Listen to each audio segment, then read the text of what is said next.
What is up, YouTube, and welcome to this, multiverse video. So if you're new to the channel, please do drop a like and a subscribe down below if you did enjoy the video. So the Spider-Man trailer dropped earlier this week. I haven't had a chance to actually do a video on it. I haven't had a chance to do a Game of Thrones video either. And to be honest, there wasn't really much to talk about in Game of Thrones, really, whatsoever. Although there is, because the fact is, a lot of you were saying that, well, Cersei's not going to use her pregnancy to get the Ironborn on her side and have the pirate king or whatever on her side. And she did. I was right. Dabbing, I'm never going to do that again. But the multiverse in Spider-Man Far From Home really is possibly one of the biggest things that have come out in the MCU for quite some time. I think it is possibly one of the biggest things since the Infinity Stones were first mentioned, and arguably, in my opinion, it is the biggest thing since Thanos was revealed grinning at the end of Avengers, which was pretty insane as well. So the multiverse is quite big.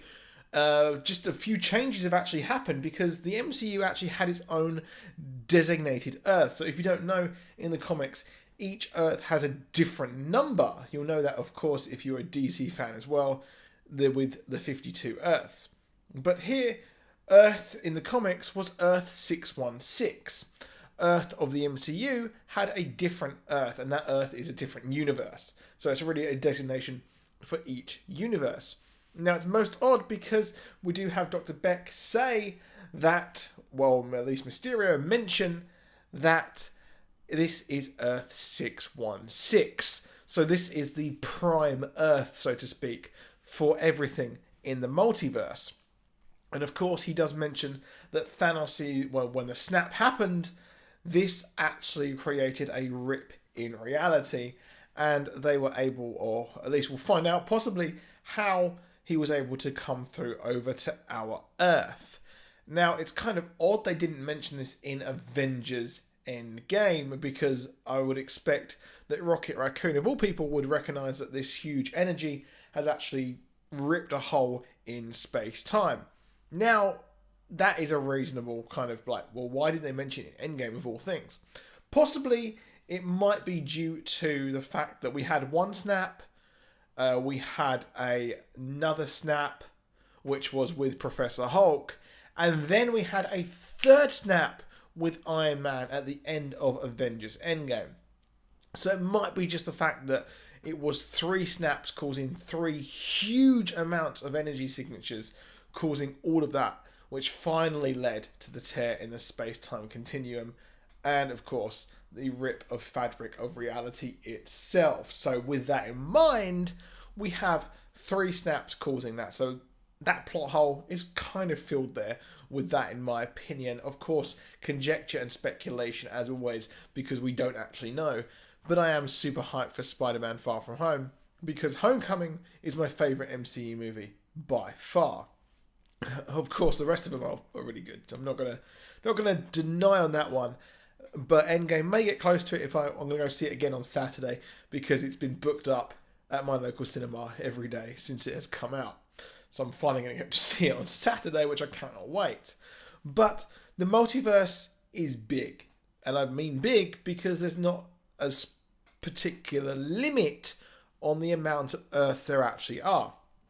With DC Comics, they actually had to limit the amount they had with New 52, with 52 Earths being there. They also mentioned this in the Flash TV show. Marvel, on the other hand, they have a different designation for pretty much every goddamn thing that happens. The Ultimate Universe has its own one. That was a contemporary retelling of pretty much the entirety of the Marvel Universe. We also had different kind of universes for one-shots, such as Old Man Logan has its own kind of Earth. We have many other stories actually have their own Earth, such as like Marvel Zombies or whatever.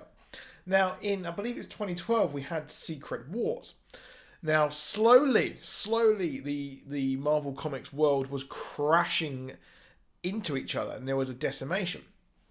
This led to Reed Richards and Doctor Doom.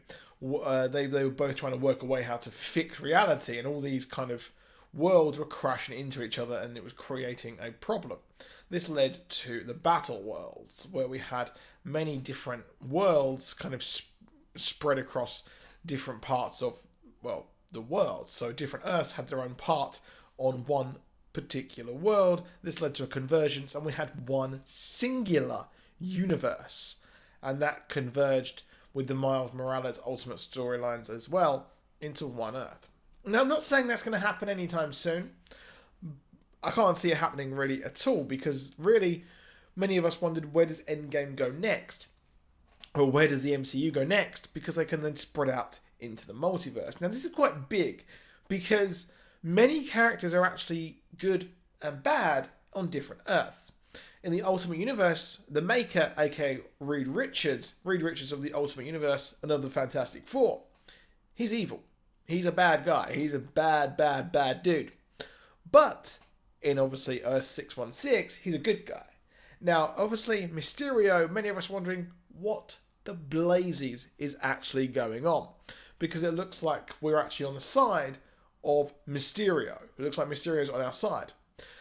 We've also said that Mysterio could possibly be lying and there may be no multiverse, and he's completely lied, and that he's brought these elemental kind of villains in as illusions and things like that.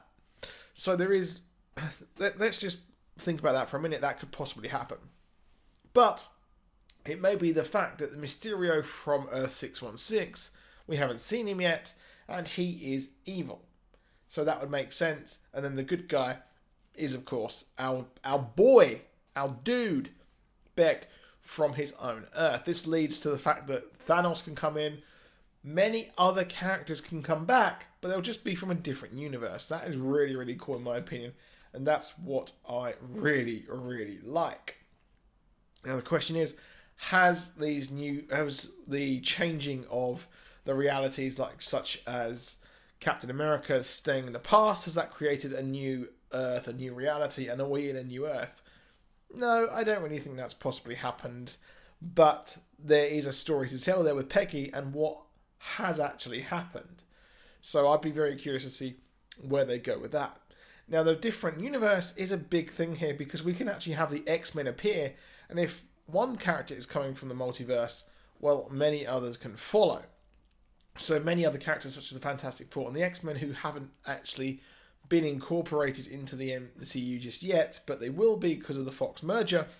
Well, with that in mind, we could actually have them pop up and be established as we know them already, like Spider-Man was, but just from another universe. So we don't have to have another bloody origin story.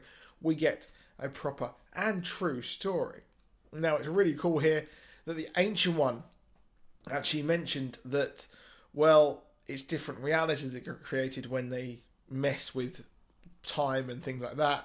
Now, that's curious. There's a reason why the Ancient One was the one that was featured within the movie in Endgame, one of the only few to come back from the past.